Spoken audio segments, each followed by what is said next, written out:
What's good, YouTube? Dog Black up here, back again once again to bring you guys the initial video for season 4. I was gonna do a gameplay video, but then my internet was acting really funny. It was gonna take me like an hour and a half to download a 5 GB update, so that was weird, so I had to fix that. But that was rough, rough start to the day. But I'm actually going to be doing the patch notes first, so that way, because I'm trying to get as many videos as I can out for season 4, because I have like a lot of like initial ideas, and in order to do those initial ideas, there's a lot of like things I got to do for like video wise. So we're gonna start out with the patch notes that will give you guys a quick overview of what's new with season 4, and so you guys know what to expect in terms of gunplay. There's a lot of gun changes in this. There's like a lot of gun changes, character changes, things like that. So that's what we're going to be doing. We're with that for a quick video. So hopefully, I ramble a lot, so hopefully I can get this done relatively quickly, maybe under 10 minutes or so, because a lot of my videos are longer than that. But we'll see what I can do. But anyway, guys, if you guys are new to the channel, make sure you hit the sub button, because I make Apex Legends content pretty much on the daily. I'm trying to go daily, but mostly it's multiple times a week, almost every other day. Also, guys, remember to hit the like button and comment about any videos you might have for season 4, because season 4 has a lot of new possibilities. If you guys want to let me know what you guys want to see, if you guys want to know about, or any questions you might have, please let me know. And also, guys, I do stream every Monday, Wednesday, and a Friday on Twitch. Link down below in the description. And without further ado, let's get into the video. So these are the patch notes for season 4, and when I first I wasn't sure when I saw the patch, like when I initially like saw like the tweet for the patch notes, I wasn't sure if I was gonna go over it because I wasn't sure how many changes there were, but there's some changes in here. So first we have the new battle pass, which over 100 exclusive items, which we know has Apex packs, loading screens, music packs, all the stuff you guys typically come to expect from battle pass. But there we have the new legend Revenant. And it says, consumed by hate and obsessed with revenge, Revenant uses unnatural abilities to haunt his enemies and defy death. Check out his bio. Okay, so his passive is Stalker. You crouch walk faster and can climb higher up walls, which is really cool. That's something that the Shadows could do in the actual like Shadow of Earth, this Halloween event. That's something that they could do, which is really cool. Having crouch walking is fine. You're just gonna have a lot of people just sneaking around now. But that's fine, it's whatever. His tactical ability, which is essentially his Q ability, is Silence. Throw a device that deals damage and disables enemies' abilities for 10 seconds. That's actually really cool. That's actually really cool. I thought that was his ultimate, but that's just his tactical ability. That's gonna make engagements really. This might make Revenant this might make Revenant like an actual like must pick in the game. If you can just like sneak up on a team, throw your tactical on it for 10 seconds, they just can't do anything. It'd be really cool. His ultimate, death totem, drops a totem that protects users from death. Instead of getting killed or down, you will return to the totem with X health. How much is X health? Well, I guess we'll have the test and see. So okay, so in a trailer, right, this moment right here where you see Octane basically gets one tapped. So essentially he's not dead. He returns to the totem, I guess, as just regular Octane again. And I guess he has a certain amount of health, which isn't determined here, but I guess we'll have to test it out when we're playing Revenant. Low profile. Revenant takes 5% more damage, which this is something that Lifeline and Wraith have as well. But to me, after playing this game for so long, it doesn't really make a difference, to be honest. It really does not make a difference. It maybe you get a couple more damage, like less than 10, less than 7 or 8 in most cases, so it's not really that much of a difference. Next we have the new sniper rifle, which is the Sentinel. The Sentinel is a bolt action sniper rifle effective at medium to long range. If a player presses the fire select with a shield battery equipped, the Sentinel will consume the shield battery from your inventory and temporarily enters an energized state. What energizes, the Sentinel fires projectiles that deal massive damage to shields. The projectiles use different VFX trails, and there is a unique energized firing sound, so all number of players know that the Sentinel is firing these higher damage projectiles. Sentinel has a limited amount of energy that decays slowly over time, and so it loses a chunk of juice for each shot. Once the energy runs out, the energy state ends. Okay. So assuming it's an energy weapon then? I'm assuming. That's what I'm assuming, it's an energy weapon. So it's an energy weapon that you can use regularly, or you can charge it up with a shield battery to do massive damage to shields. Okay, that's interesting. That's interesting. It's something we got, like, a lot of these things, like, reading it on paper is nice, but actually, like, seeing it in action is what's really gonna make a lot of changes. So here we have in regards to the map updates, and I'm not really gonna go over the initial paragraph. It's just talking about, like, basically, like, the designer's goal for the game is, like, how to make it feel fresh. It looks like that. So first we have the Planet Harvester. With its large multi-level design, the Planet Harvester is unlike anything else on World's Edge and brings exciting new gameplay options to the game. It's very true. It is. I believe it is the largest building in on the new map. So we have to wait and see, like, what the actual design of it is. Because it says multi-leveled, but that also doesn't mean there might be, like, huge gaps in between the actual levels of the building. So we have to wait and see. Capital City split in two. Capital City was the biggest place of interest in season 3. Very true. Like, half the lobby land there every single game. Getting the most action right out the ship by sending the Fisher straight to the capital city and creating some dead space in between, shallowing one construction buildings as well. I'm getting a potential fraud call. We're just not going to worry about that. We essentially split the area into 2 separate zones for players to land and loot: Fragment East and Fragment West, which is something really cool, because construction was definitely one of the problem buildings within Capital City. Having those, like, if construction was like one construction on one side, one end of the Capital City, and the other one was on the other end, I think it'd be a lot better. But at least right now, at least how it was really bad, because you would have like 14 blood on each Capital building, and it was just really really bad. So I'm glad that they actually made changes to Capital City and forced people are still gonna go Capital City, but now teams will be more spread out, which is cool. We have updrafts. If you jump into a fissure that cuts through Capital City, you'll slowly be carried back up from the heated, pressurized air, allowed to coast or across the land and land on the other side. So this is something that I pointed out in my breakdown video.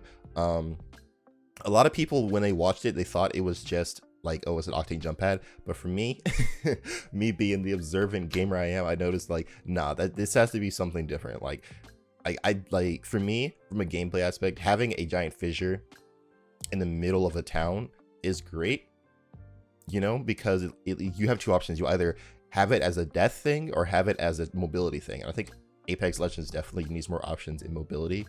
Of course they have balanced it, so there's 2 balancing things. You'll take 25 damage from intense heat and floating embers inside.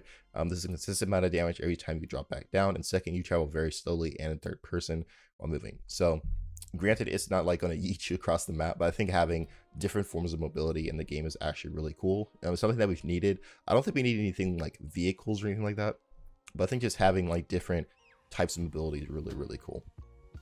Let's see, we have the survey camp, which is a new place of interest in the snowy fields. It's in between, like, Skyhook and Epicenter. And this particular POI offers weapon racks, which are guaranteed weapons placed on the rack in small buildings of survey camp. You recognize them from training and firing range. This should give players who prioritize a good weapon or, you know, drop location a new decision to make. I don't know how I feel about this. Having just guaranteed, like, I'm going to land here, I'm guaranteed to get a wingman and a 301. I don't know how that's going to go over, because you're just telling people, hey, if you want a guaranteed gun, go here. So maybe we'll see how that goes. So the rank changes, I think we've already gone over the rank changes. Rank drive fills are moving to be a seasonal reward model, but series 1 and 2 are still grandfathered in. Okay, yeah, so there's nothing really changed with season 3, or season 3 ranked. There's nothing really changes, and there have been, we've already covered it in a previous video. Link to it up there. Next we have the anniversary login gift. So guys, if you guys did know that today is the year anniversary of Apex Legends getting announced. It was last year, where the game was announced and released on the same day. So that's really cool to have. It's really cool, like, to see a game company so I guess have so much confidence in the game that they release it the same day they announce it, which is really cool. So for the first 4 weeks, for the first week of season 4 simulation, which is the February 4th to 11th, anyone who logs in during that time will receive the anniversary gift, which includes a 1-year origami charm, a 1-year loyalty badge, 10k experience for your first match of the day, available each day, and the loyalty badge comes with 3 different flavors depending on when you took your first leaf from the dropship, so feel free to flex on later counter bunnies. This is something that, as you guys can see, we covered in another video, and it shows you guys the different things that we have coming. Right now, this is one of the biggest things that we have: the loot. Loot and weapon changes are these are some juicy things going on right here. Juicy things. So next we have sniper ammo. Our goal here is to create a deeper, more balanced long-range meta. Since snipers shared ammo types with SMGs and LMGs, there wasn't a great way to put ammo scarcity on sniper rifles without penalizing more ammo-hungry weapons that use the same ammo type. For Season 4, we've added a new class of ammo that only applies to sniper rifles that we hope have players be careful about shots they take and limit how they can pressure targets on long range without having to reposition. All snipers to take new ammo type are Sentinel, Longbow, Triple Take, assault snipers. And then Charge Rifle now uses 1 sniper ammo per shot. Magazine holds 4 shots. That's actually oof. Energy ammo. Whew. New attachment: extended magazine for sniper ammo. So does a Charge Rifle get a magazine as well? I don't know how to say. This is actually really cool. I like having different. I think one of the things I didn't like about at least having the option now of sniper ammo is how much you would have of it, you know. Like there's ammo, like because of separating type of ammo by generalizing it by like light ammo, heavy ammo, energy ammo. There's certain weapons that are overpowered because there's just so much of it, you know. Like light ammo is literally everywhere, so M99 is just going to be super powerful, you know. So I feel like this is going to add a new dynamic of the game of having people, like, if you want to hold a if you want to use a sniper rifle, you got to hold a different type of ammo for it. So there we go. Energy ammo now gives 30 ammo per pickup. Jesus Christ, thank you. Most ammo players pickup comes from packs that spawn next to energy weapons on the ground. Now that there are only 2 energy weapons in Apex, we needed to up the ammo per brick to keep energy ammo from being too scarce. That's facts. I feel like we need to just like drop like 3 energy weapons next season because there's just not enough of it in the game. Remove loot. The following items have been removed from the game: turbocharger, extended mag from energy ammo. This change went out earlier than intended, and let's say in the last update it should make sense with other changes in this patch. We wanted to include it here as players for Season 4 that were not aware. So I'm assuming that they changed the turbocharger, because I think the select fire, I haven't seen it, but I think the select fire is going to be changed over in order to make so you put a select fire on the Havoc, and the select fire will turn it to an auto or a single. I think that's what we're doing. Gold backpack UI update to better convey the player when they are using or being revived by a gold perk. Okay, cool. Weapons update to iron sights. Thank God. Apex guns Apex move around subtly while ADSing. They rotate and sway as you move your aim. They bob up, they bob down, decide while moving. We have special tech that makes sure the reticle and the optic stay centered even as the gun moves around. However, till Season 4, the iron sights weapons didn't have this tech. This means that the iron sights reticle could move around with the weapon and actually be slightly inaccurate. That is very true. They would point at the screen center with the next shot would fire. With Season 4, we've updated most of the weapons' iron sights to properly stay centered now. Not all iron sights are upgraded yet, but we will be upgrading our remaining weapons as the season progresses. The weapons that will be updated for season I guess these are ones that are already updated for Season 4 are Longbow, Triple Take, Charge Rifles, the new Sniper Rifle, Havoc, 301, Flatline, Spitfire, R99, Alternator, Mozambique, Mastiff, RA45, Wingman. I'm happy for this because iron sights have notoriously been so bad in this game. They've been notoriously so bad. It's really been like a struggle. It's really been a struggle. Like, so like Wingman, like there's times where like I literally like aimed at someone's head with the with it and it still misses and I don't get it. So I'm really happy to test this out and see. So we have the G7 Scout moved from sniper to assault rifle. Ooh, it's an assault rifle now? Okay. Now only accepts AR optics and attachments, including barrel stabilizers in stock. So this means that it will own, the most it can get now is a 2.4. So it can get everything from a 2.4 below. which is fine. I think that's where it needs to be. Still accepts double taps, contributes to progress stats and challenges for ARs moving forward. Okay. Reduce fire rate from 4.5 to 4. Increase time between shots for double tap. That's not a lot, but it might get you killed because of it. Fix bug where G7 had no ADS air spread. That is also true. Making the only gun that was perfectly accurate on zip lines. Yeah, that was kind of busted. So I'm glad they addressed that. That's really cool. That's really cool having a scout that as an AR. I think it's more of an AR than a sniper, to be honest. Having go like pew pew pew pew pew, like that's not really a sniper, that's like an AR. So that makes sense. L-Star. The L-Star is no longer a crate weapon that can now be found around the map. Oh snap. Uses energy ammo. Reloading has been removed and the L-Star will overheat after sustained fire, so best to fire in short bursts, manage overheating the recoil. Okay, so the L-Star might actually be good now. Hold on. Damage reduced per shot from 19 to 18. Fire rate increased from 12 to 10. And less horizontal view kick when the weapon fires. Thank God. Thank God. I'm so happy. I'm so happy. Devotion. Devotion was chosen to go into the crate for a couple. Oh wait, so the Devotion's a legendary weapon now? Oh shit. Hold on. For a couple of reasons. Mainly one, it is the energy ammo LMG, and so is the L-Star. And two, data shows that a fully kitted Devotion is actually one of the strongest weapons in the game and could work at a crate power level. That is actually very true. That is actually very true. Devotion, like a fully kitted Devotion, you could literally delete an entire team without reloading. And it's so good. Removed from normal loot pool and now is a crate weapon. Magazine size is 54. Total ammo stock is 162, and it comes with a turbocharger. Cool. That's actually that's gonna be so weird. All right, so Havoc. With Real Turbocharger, we wanted to buff the base Havoc. Most notably, we're reducing horizontal recoil, making it easier to control. Thank God. No longer accepts turbocharger hop up. Turbocharger has been removed from the game, but still accepts select fire.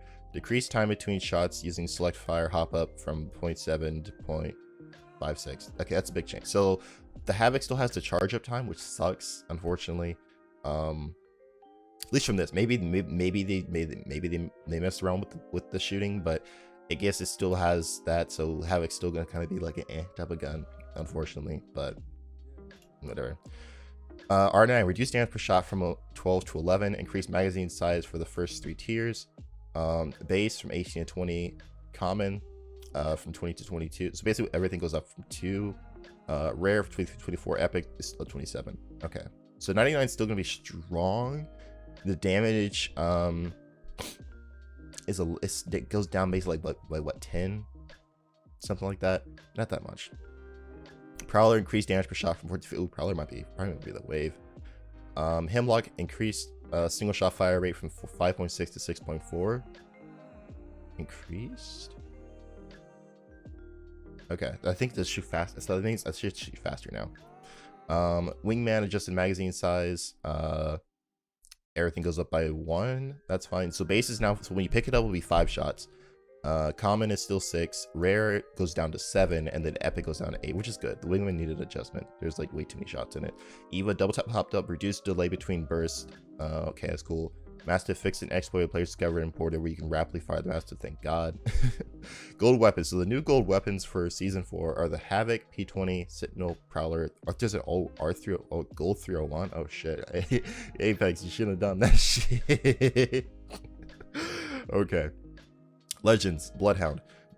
Downing, not killing players, adds 5 seconds to Beast of the Hunt timer. It is possible to exceed starting time with successive kills. Oh shit. EMP, and for crypto, EMP no longer destroys. Friendly Gibraltar shields, dome shields no longer can stick to crypto's drone, unfortunately. Okay, so we got some bug fixes, quality of life changes.